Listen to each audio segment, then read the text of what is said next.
करा दीजिए। उन्हें पूछा कि इससे क्या लाभ है, इतना आप खर्चा करा देते हैं। तो हमने किसी नुकसान क्या है बता दीजिए हमका कि नुकसान हमारा जितना पैसा रुपया से कहीं अपने आप में स्कूल बन जाता, कोई हॉस्पिटल बन जाता, कहीं रोड गली बन जाता तो लोग का कल्याण होता। हमने कहा स्कूल तो इतना बना हुआ सरकार द्वारा, उससे पढ़ने वाले लोग नहीं है। स्कूल हो, हॉस्पिटल हो, अस्पताल हो, सब हो, कहीं अपना संस्कारी अगर अपना मास्टर लड़का नहीं है तो क्या करेंगे? लड़का लड़की कहीं संस्कारी नहीं हुआ, स्कूल बहुत बढ़िया हो अपने आप में, तब क्या करेंगे? आज रो रहा है महाराज हमारा बेटा भटक गया है, लड़की भटक गई है, हमारा भाई भटक गया है, अच्छा पढ़ता है, अच्छा अंग्रेजी में बोल रहा अपने आप में, दिस दैट बोल रहा अपने आप में, तेरे को मेरे को तुम ताम बोल रहा है, लेकिन कहीं मार्ग से भटक गया है, सारा प्रतिष्ठा धूमिल हो गया। इसीलिए स्कूल भी होना चाहिए, अस्पताल भी होना चाहिए, रोड गली नली भी होना चाहिए। और रोड गली नली को कैसे चला जाएगा, स्कूल में कैसे पढ़ा जाएगा, अस्पताल में कैसे जाया जाएगा, इसके लिए संस्कार और संस्कृति होनी चाहिए। नहीं तो कल भगवा बीता ना, कितने लोग सरकार द्वारा रोड गली नली बनाया गया है, लेकिन जब अपने बस्ती में हो गए होंगे तो रोड पर होंगे, हो कहीं इधर गिरे होंगे, उधर गिरे होंगे, उधर होंगे अपने आप। इसीलिए ये होना चाहिए, क्योंकि ये नहीं रहेगा तो अपने आप में क्या होगा, सब लोग विचलित हो जाएंगे। तो उन्होंने अगला प्रश्न हमसे कर दिया कि महात्मा जी सुधार तो नहीं हो रहा है। हमने कहा कि 1-2% सुधार है ना, तो जो 1-2% देख रहे हैं, अगर एक काम नहीं किया जाएगा तो 100 के 100 लोग सही रह जाएंगे। आज इतना जगह जगह पर खाना बनाया जा रहा है, हॉस्पिटल बनाया जा रहा है, स्कूल बनाया जा रहा है, फिर भी अपने आप में निरक्षर लोग रहते हैं कि नहीं, निपुण लोग है कि नहीं अपने आप में, कि तुम चाहते कुछ भी हो जाओ स्कूल जेबे नहीं करेंगे। तो कोई भाई इतना स्कूल बनाने के बाद क्या फायदा, जो लोग अपने आप साक्षर है ही नहीं, अपने आप निरक्षर जो है ही, अगर नहीं रहेगा अपने आप में स्कूल और निरक्षर हो जाएंगे, अगर हॉस्पिटल न हो और लोग रोगी बढ़ जाएंगे अपने आप में। इतना ही नहीं, अगर मान लीजिए कि मास्टर हो, कोई आला अधिकारी हो और किसी सरकारी कर्मचारी हो, और कहीं अपने आप में ठीक है, कुछ इधर उधर ऊपर बाहर कुछ नहीं ले रहा, एक काम तो ही करता है। अगर संस्था बंद कर दिया जाए तब क्या होगा? संस्था अगर बंद कर दिया जाएगा तो सारे के सारे लोग दिग्भ्रमित हो जाएंगे, भ्रष्ट हो जाएंगे। ठीक है, जहां दोष हो वहां पर अंकुश लगाया जाए, लेकिन दोष आने की संस्था को समाप्त मत कर दिया जाए, ये बताया गया।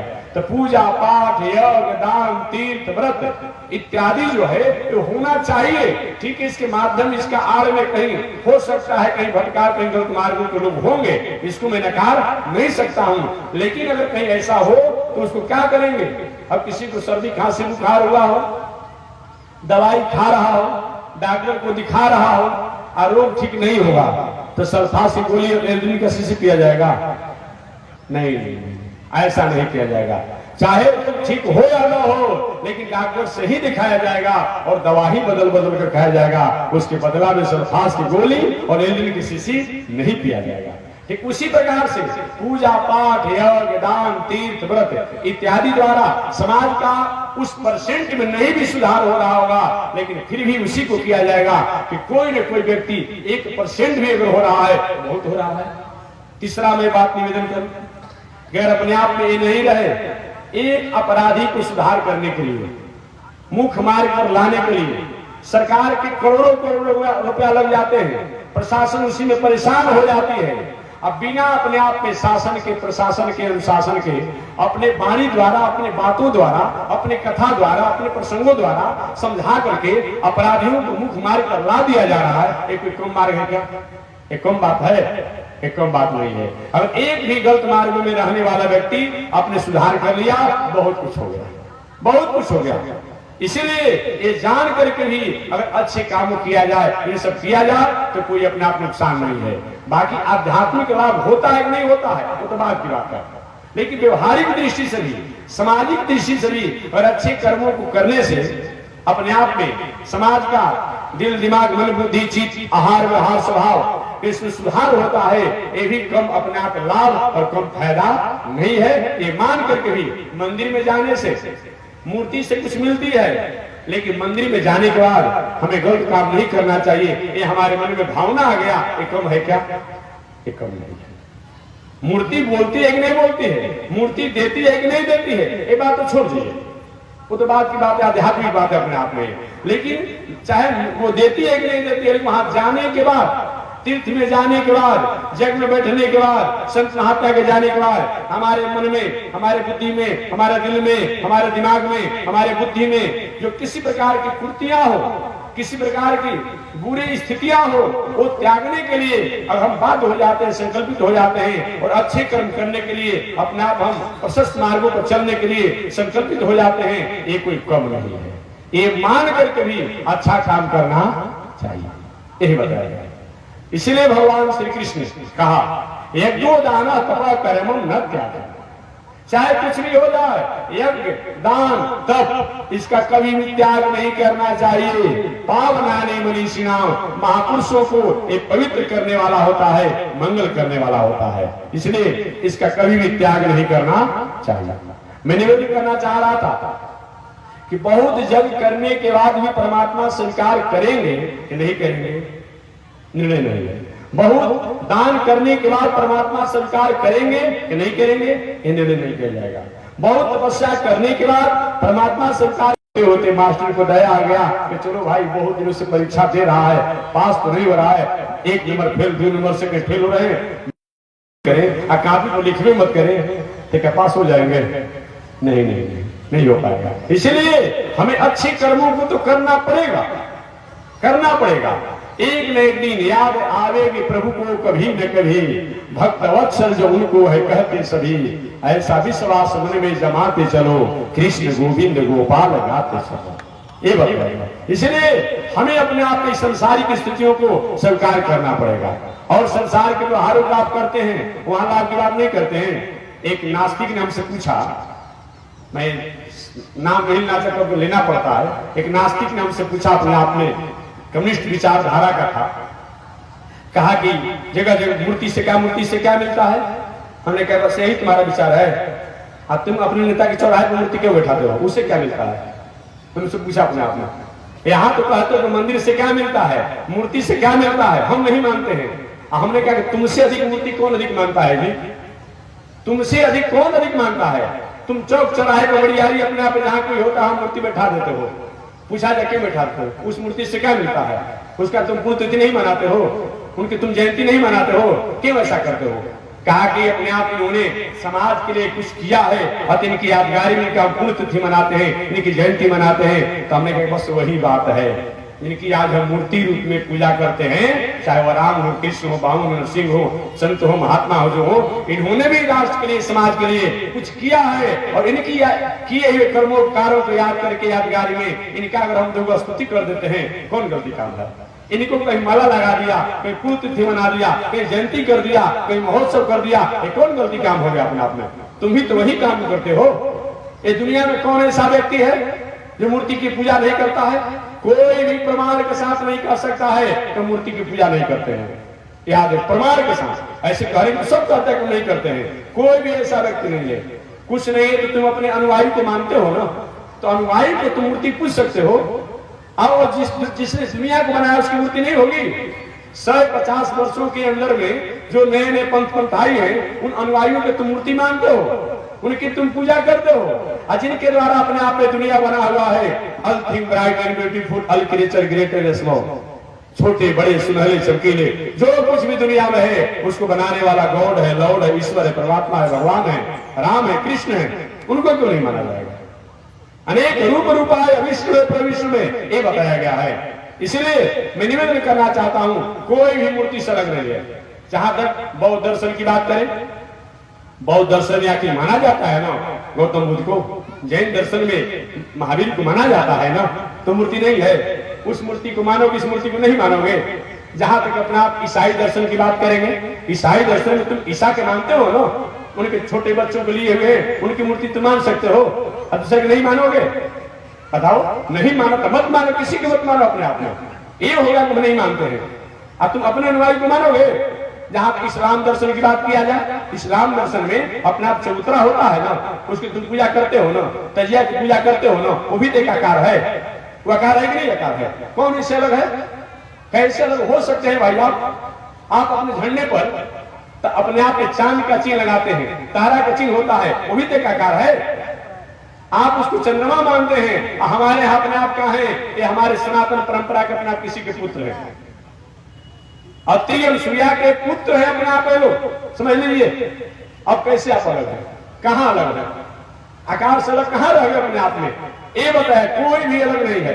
कितने लोग प्रतीक मानता है, तो प्रतीक भी तो अपने आप में मूर्ति होता है, प्रतीक भी मूर्ति होता है। जैसे तिरंगा झंडा हमारा भारत का है, कोई अपने आप में प्रतीक तो इतना होता है कि मूर्ति से अधिक कारगर होता है प्रतीक। आप अपने पॉकेट से रुमाल निकालिए और रुमाल निकाल करके न्यायालय के सामने, न्यायाधीश के सामने कह के आज मैं भारत का पुतला दहन कर रहा हूं, तुरंत हथकड़ी लगा कर जेल में चले जाएंगे।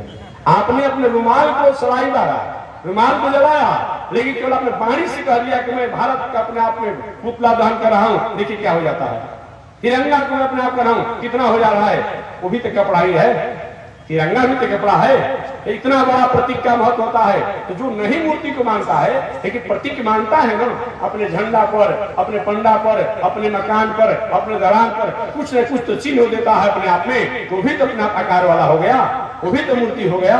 मूर्ति माने केवल राम कृष्ण नहीं होता है, मूर्ति माने केवल राम कृष्ण नहीं होता है। जो भी आकार अपने आप अपने बना दिया वो सब मूर्ति ही मूर्ति होता है। इसलिए कोई मूर्ति से अलग नहीं है, कोई मूर्ति से अलग नहीं, चाहे कोई भी दर्शन हो, भले नहीं समझने के कारण अपने आप इधर उधर समझा देता है। अतः मैं निवेदन करना चाहूंगा कि इस निष्कंठ का पंथ था यत् संपूज्यते हरि, वही निष्कंटक पंथ है जिसमें श्री हरि को अपने आप में स्वीकार किया जाता है। तो मैं निवेदन किया कि परमात्मा जिसको अपनाना चाहे उसको सहर्ष अपना लेते हैं। यह करना हमारी संस्कृति है। 100 अश्वमेध, आप पूछेंगे महात्मा जी ये बताइए कि 100 अश्वमेध जब करने वाले राजा नहुष आखिर मरकर के अजगर सांप क्यों बन गए? देखिए रास्ते में आते समय हर जगह लिखा हुआ है रोड पर चलना दोष नहीं है, रोड बनाने वाला भी गलती काम नहीं किया है, लेकिन आप क्या करते हैं, सावधानी है कि दुर्घटना करती है। थोड़ी सी दिल दिमाग बुद्धि कहीं अपने आप में इधर उधर हुआ और चला ही रहे हैं, आपके हाथ में ही अपने आप में स्टीयरिंग है, क्लच है, ब्रेक है, सब अपने आप सब जगह पर है, लेकिन थोड़ा सा मन भागा गाड़ी इधर उधर चली जाती है। वही हाल है 100 अश्वमेध जग करने वाले राजा नहुष इंद्र की गद्दी को प्राप्त किए, लेकिन जब इंद्र की गद्दी को जब प्राप्त कर लिए, पद को जब प्राप्त किए, तो उनके मंत्रियों ने, सलाहकारों ने कहा महाराज इंद्र लोग आपका हो गया, इंद्र के सारे कर्मचारी आपको हो गए, इंद्र का सारा विरासत आपका हो गया, तो क्या पहले के इंद्र जो थे उनकी पत्नी जो सची है वो आपकी नहीं होनी चाहिए क्या? ऐसा भला होता है क्या जी कि पहले कोई अधिकारी हो और अधिकारी बदली हो जाए, रिटायर हो जाए, तो उनकी पत्नी कोई क्या बात में हमारा हो जाएगी? ऐसा होता है क्या? ऐसा होगा कोई करता हो वो पागल सिवाओ क्या माना जाएगा? और जो राजा नहुष 100 अश्वमेध जग करके और उस स्वर्ग की गद्दी पर जब गया, इसलिए मंत्री और सलाहकार जो होना चाहिए अच्छा रखना चाहिए, नहीं तो आप गर्त में गिरा देगा। मंत्री शब्द का मतलब ये होता है जो मनन बताया गया है, मंत्रा त्रायते, जो इसकी मंत्रणा से समाज का, राष्ट्र का, जगत का मंगल हो, प्राणियों का मंगल हो, ऐसे ही मंत्री होना चाहिए। इस नहीं कि वह मंत्री अपने स्वार्थ में आपको गर्त में गिरा दे। मंत्री ने कहा महाराज ये आपकी होनी चाहिए, ये ठीक होनी चाहिए। अब सची के पास अपने आप उन्होंने चिट्ठी लिखकर विदा किया कि मैं स्वर्ग का राजा हो चुका हूं, राजा नहुष, तुम्हारे पति पलायन हो गए हैं, तुम मेरी पत्नी बनो। संकट आपत्ति में फंसे, क्या करें? अपने गुरुदेव बृहस्पति से पूछा, गुरुदेव और क्या करें? एक तो मेरे पति का राज चला गया, ये भारत का सम्राट सब अश्वमेध जग करके ईश्वर की गद्दी पर आया है और हमारी मर्यादा को भंग करना चाहता है। कभी कभी किसी बातों को, किसी कार्यों के समाधान के लिए तत्काल उस समय वह बातों को मान लेना चाहिए, लेकिन हमेशा के लिए नहीं। जैसे कोई अपराधी प्रवृत्ति का व्यक्ति है, उपद्रवकारी प्रवृत्ति का प्रवृत्ति है, अब कोई बात आपसे करवाना चाहता है, तत्काल उसमें सकार लीजिए। अब आप मौका पाकर जैसा वैसा करिए, उससे मान लीजिए, तत्काल उसमें का समाधान हो जाए अपने आप। लेकिन हमेशा के हम सत्यवादी कहा था नहीं नहीं वहां ये काम नहीं चलेगा, नहीं चलेगा अपने आप में। और क्या हुआ? बृहस्पति ने ठीक है उसकी बातों को मान लो। अब सच्ची ने कहा ठीक है महाराज मैं आपकी पत्नी तो बनूंगी, लेकिन एक मेरी अरमान है कि आप एक ऐसे कहार और ऐसे सवारी लेकर आएंगे जो आज किसी ने कहा अपने आप सवारी नहीं किया है। तो पालकी तो नया बनवा लिया, कहार जो होने लगा राजा नहुष। कौन कहारी के काम करेंगे, कोई नहीं लोगा। ये सप्तऋषि लोग यही कश्यप, अत्रि, भरद्वाज, विश्वामित्र थे, गौतम, यही 7 ऋषि लोग जा रहे थे। जरूर इस धराधाम पर जब पृथ्वी पर जो था तो हमारा जजमनिका था, और वहां हमारा ही जजमनिका होना चाहिए।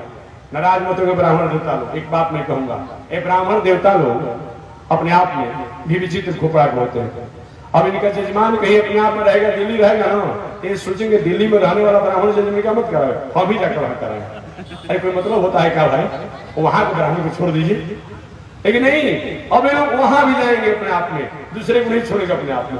अब क्या हुआ समझिए, ये सप्तऋषि लोग पृथ्वी लोग पर अपने आप में भाई का चेला था, जजमान था।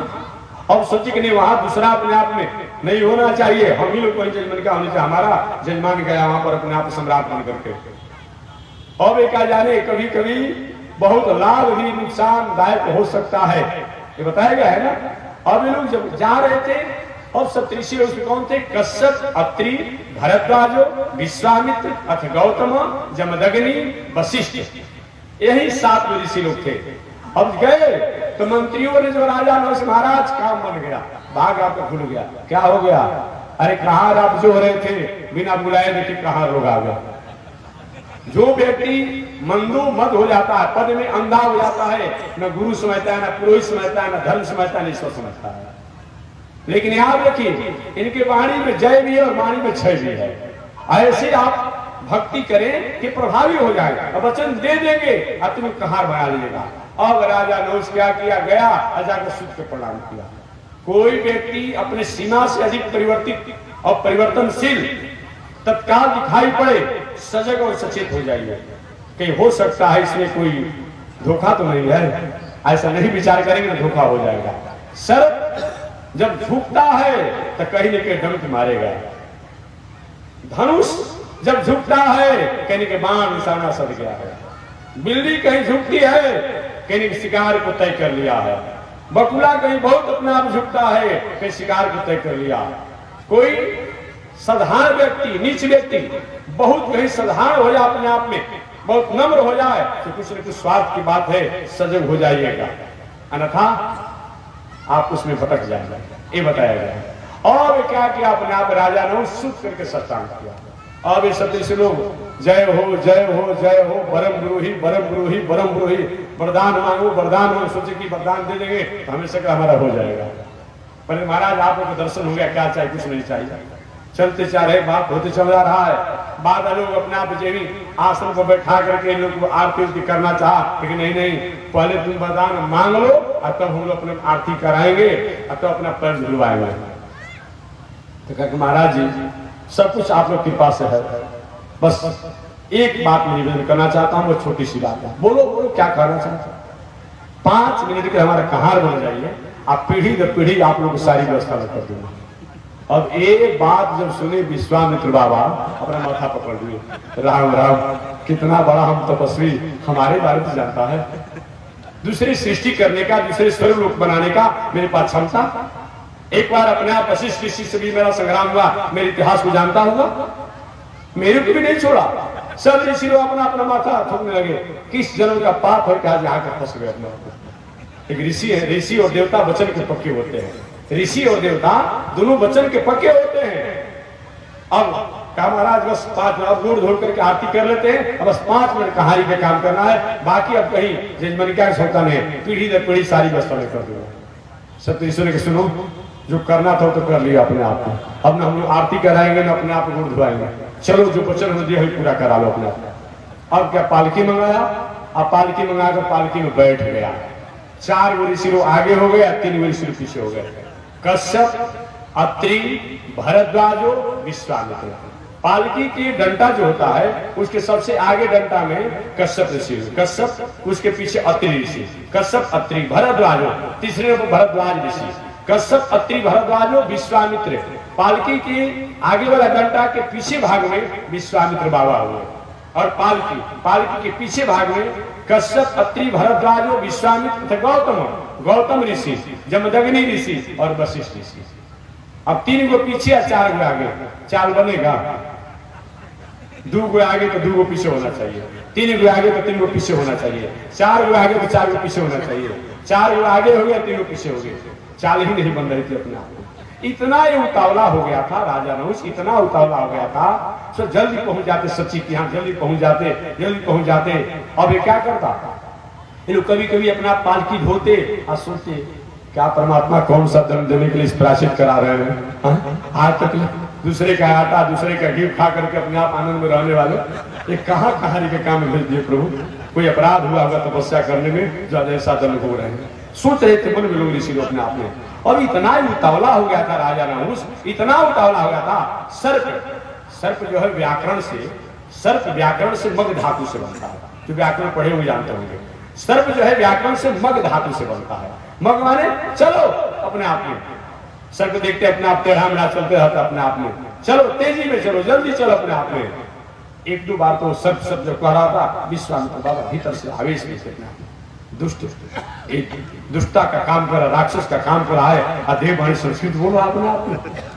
एक बार तो यहाँ तक विश्वामित्र बाबा सोचते रुक गए, कोई होता है कभी शॉट लग गया अपने आप में, समझे, पार्किंग तो करने पर है। अभी सोचा क्यों रुक गए लोग, अरे राजा ने उसने पैर निकाला दहीना, अब विश्वामित्र बाबा के अपना कपारे पर गया, सर तेजी में चलिए। विश्वामित्र अरे दुष्ट गति का संस्कृत बोल रहा है, तो जाओ सर्पो भव। उसी समय राजा नहुष है मर करके अजगर साथ बन गया। हर्षवर्ष संकट सहे गालहु नहुष नरेश।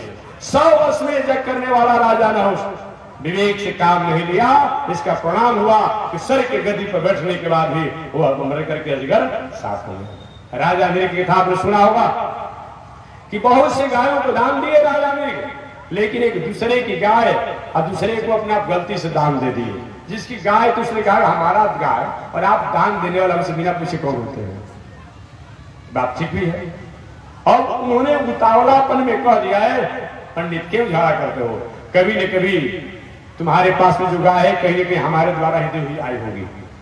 अब ऐसा जब अहंकार की बात सुना उस ब्राह्मण देवता ने, अरे ये कहीं कहते गलती हो गया तो क्षमा कर दिया जाता।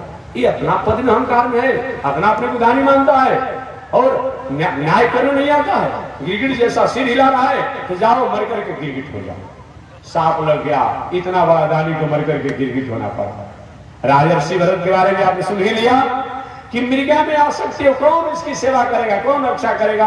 और ऐसे सोचने के कारण ही इनको क्या हुआ, मर करके राजर्षि भरत गिर अपने आप में हरिण बन गए। इसीलिए तपस्या द्वारा, पूजा द्वारा, यज्ञ द्वारा, दान द्वारा हम उन परमात्मा को प्राप्त कर ही सकते हैं। कोई जरूरी नहीं है, ये मार्ग है। स्कूल में पढ़ना चाहिए, पढ़ने से शिक्षा ज्ञान होता है, लेकिन स्कूल में जाकर भी बहुत अपराधी भी हो जाते हैं, बहुत अज्ञानी भी हो जाते हैं। इसका मतलब स्कूल में नहीं जाना चाहिए, जाना चाहिए, लेकिन जाकर के उसके लक्ष्यों उद्देश्यों को भी समझना पड़ेगा, और तब हो सकता है शिक्षा को हम प्राप्त करें। अतः यज्ञ दान तीर्थ व्रत होना चाहिए, लेकिन परमात्मा नहीं जप करने वाले।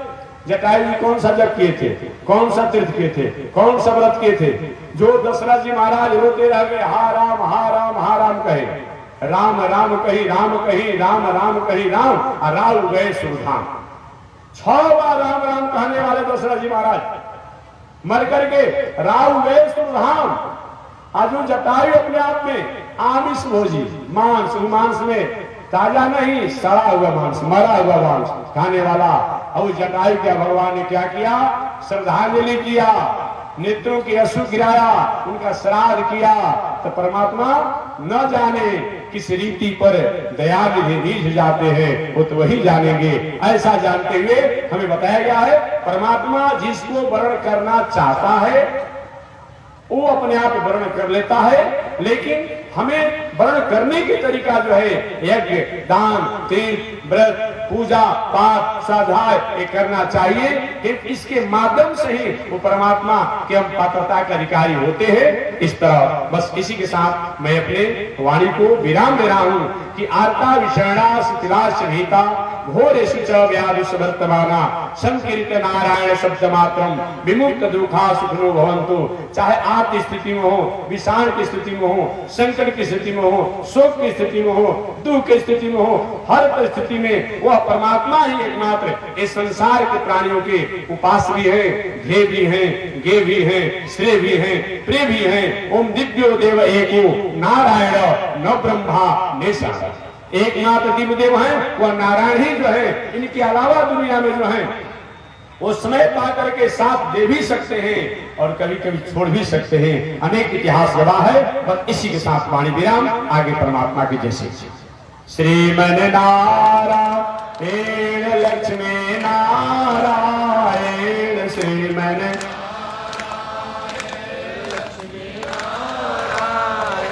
श्रीमन नारायण नारायण नारायण श्रीमन नारायण नारायण नारायण। बोलिए श्री लक्ष्मी नारायण भगवान की, भास्कर भगवान रामानुजाचार्य स्वामी महाराज की, विश्व वंदनाचार्य श्री त्रिदंडी स्वामी महाराज की। हरि ओम। शांति है, शांति है, शांति।